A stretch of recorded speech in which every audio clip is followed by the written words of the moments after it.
السلام علیکم ورحمۃ اللہ وبرکاتہ۔ ان الحمد للہ والصلاۃ والسلام علی رسول اللہ، اشہد ان لا الہ الا اللہ وحدہ لا شریک لہ واشہد ان محمدا عبدہ ورسولہ، اما بعد۔ معزز ناظرین، آج ہم بات کریں گے ایسے شخص کے روزے کے بارے میں جس کو روزہ توڑنے پر مجبور کیا گیا ہو۔ اس کا روزہ توڑنا جائز ہے یا نہیں، شریعت میں اس کا کیا حکم ہے؟ کہیں ایسا تو نہیں کہ روزہ توڑنے کی وجہ سے وہ شخص گناہ گار ہو رہا ہو، یا روزہ توڑتا ہے پھر بعد میں قضا بھی کرنا پڑے یا پھر کفارہ دینا پڑے؟ کیا احکام ہے ایسے شخص کے بارے میں جس کو روزہ توڑنے پر مجبور کیا گیا ہو؟ کسی شخص کو اس کے دشمن نے یہ کہا کہ روزہ توڑ، اگر نہیں توڑتا ہے تو دیکھ تیرا ہاتھ توڑوں گا یا پیر توڑوں گا، یہ اس طرح سے کوئی اور دھمکی دی، یا وہ بدتمیزی پر اتر آئے گا، پھر مار پیٹ پر اتر آ کے اسے ہلاک تک کرے گا۔ یہ اگر روزے دار کو خطرہ ہو، اسی طریقے سے روزے دار کو اگر یہ خطرہ ہو کہ اس کے بچے یا پھر اس کے مال کو یہ برباد کرے گا، تو اس طرح کے کوئی اگر خطرہ ہو اور اس خطرے سے بچنے کا صرف ایک ہی راستہ ہو، اور وہ راستہ یہ ہے کہ اگر وہ روزہ توڑتا ہے تو اس کا دشمن خوش ہو جاتا ہے کہ ہاں میں نے بہت بڑا قلعہ فتح کر لیا ہے، یہ سمجھتے ہوئے اس کو چھوڑ دیتا ہے اگر اس کا دشمن روزہ توڑنے پر، تو اس شرط کے ساتھ اس کو روزہ توڑنے کی فل رخصت ہے کہ اسی عمل کو کرنے پر یہ ظالم، یہ جابر، یہ دشمن کے شر سے محفوظ رہ سکتا ہے، بچ سکتا ہے، تو ایسی حالت میں وہ روزہ توڑ دیں۔ اللہ تعالیٰ نے سورہ نحل میں فرمایا، من کفر باللہ من بعد ایمانہ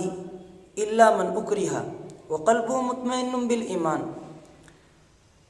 اسی طریقے سے اللہ کے نبی صلی اللہ علیہ وسلم نے ان اللہ تجاوز لی عن امتی والی حدیث میں ومستکرہ علیہ، یہ الفاظ بالکل صاف اس بات پر استدلال کر رہی ہے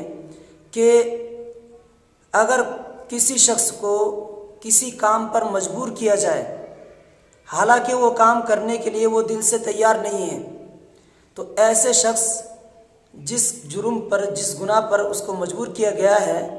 یہ گناہ اس سے ہوگا ہی نہیں، اس گناہ کا، اس عمل کا کوئی اعتبار ہی نہیں ہوگا۔ تو جس شخص کو روزہ توڑنے پر مجبور کیا گیا ہے، اگر وہ روزہ توڑ لیتا ہے تو اب روزہ توڑنے کا جو عذاب ہے، جو سزا ہے، جو گناہ ہے، وہ گناہ اس کو نہیں دیا جائے گا،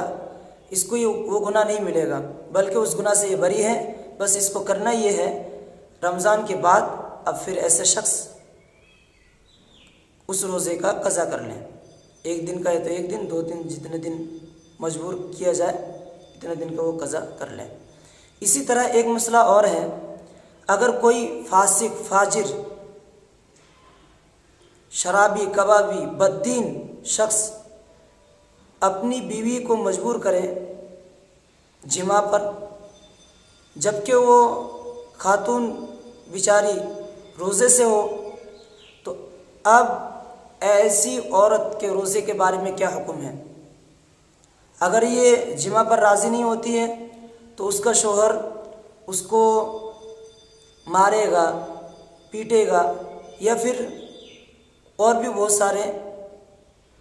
کام ہو سکتے ہیں جو بالکل انسانیت کے حقوق کے خلاف ہیں۔ تو اب ایسی صورت میں وہ عورت بیچاری کیا کریں؟ وہ جماع اگر کر لیتی ہے، اس کے ساتھ مجبور اس کو کر کے جماع پر اس سے کر لیتا ہے جماع، تو ایسی عورت کا جو روزہ ہے وہ روزہ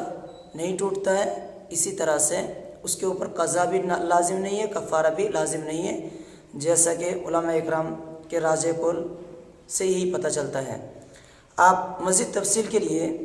اس مسئلے میں شیخ بن باز کے فتاوی اور اسی طریقے سے شیخ صالح العثیمین فتویٰ لجنۃ الدائمہ سے رجوع کر سکتے ہیں، آپ کو پوری تفصیل وہاں پہ مل جائے گی کہ جس عورت کے شوہر نے روزے دار عورت کو مجبور کیا رمضان کے دن میں روزہ توڑنے پر، جمع کرنے پر، تو جب جمع کرنے پر مجبور کیا، اگر یہ راضی نہیں، تیار نہیں ہوتی ہے تو پھر مار پیٹنے کا مسئلہ سامنے آتا ہے، یہ مار سکتا ہے، پیٹ سکتا ہے۔ تو ایسی صورت میں اگر وہ اس کے ساتھ جمع ہو جاتا ہے تو اس کا روزہ بھی نہیں ٹوٹے گا، کفارہ اور قضا بھی لازم نہیں ہے صحیح قول کے مطابق۔ اللہ تعالی ہمیں قرآن اور سنت کے مطابق زندگی گزارنے کی توفیق عطا فرمائے اور ہمارے سماج سے ہر طرح کی برائی اور جہالت کو ختم فرمائے۔ السلام علیکم ورحمۃ اللہ وبرکاتہ۔